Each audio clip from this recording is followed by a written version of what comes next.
The fog hung heavy over Ocean Parkway on a Tuesday morning in 2010, a thick, salty curtain that seemed to be trying to keep the world away from the brambles of Gilgo Beach.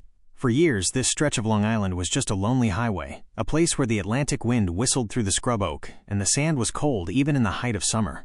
But on that morning, the silence was broken by the frantic barking of a police K9 named Blue. Blue's handler, Officer John Melia, was actually looking for a young woman named Shannon Gilbert, who had vanished into the night months earlier. He expected to find nothing. Instead, as Blue strained at the leash, Melia peered into the thicket and saw the first glimpse of a burlap sack. Inside was a tragedy that would haunt the state for the next 16 years. What the police found that week weren't just remains. They found the Gilgo Four. Four young women, Megan, Amber, Maureen, and Melissa, who had been wrapped in camouflage burlap with a terrifying professional precision. They were daughters, sisters, and mothers who had been missing for years. The news hit the local community like a physical weight. Every parent in Massapequa looked at their neighbors a little differently. Every time a car slowed down too much on a dark road, hearts hammered against ribs. For over a decade, the case sat like a cold stone in the hearts of the victims' families.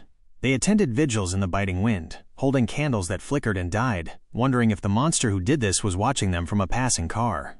They lived through the rumors, the botched police investigations, and the agonizing silence of a trail that had gone completely frozen.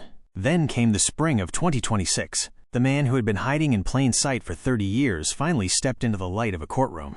His name was Rex Heuermann. To his neighbors in Massapequa Park, he was just the architect, the tall, slightly awkward man who took the train to Manhattan every morning and lived in a house that looked like it was slowly being reclaimed by the trees.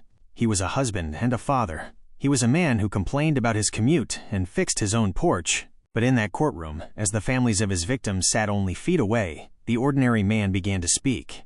The room was so quiet you could hear the scratch of a reporter's pen. He didn't scream. He didn't even sound angry. In a voice that was chillingly calm and flat, he admitted that he was the reason for the burlap sacks. He admitted that he was the reason for the empty chairs at those Thanksgiving tables.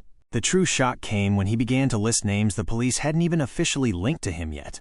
He confessed to 7 murders, and then, with a heavy exhale, he admitted to an 8th, Karen Vergata. Karen had been missing since 1996. For 30 years, her family had lived in the agonizing middle space of not knowing if she was alive or dead.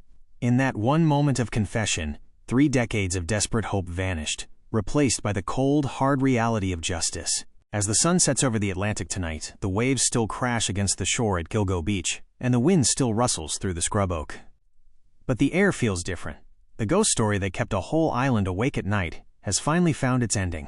The architect who built a graveyard in the dunes has traded his blueprint for a prison cell, and for the first time in 16 years, the families of the Gilgo victims can finally close their eyes and perhaps find a bit of peace in the silence.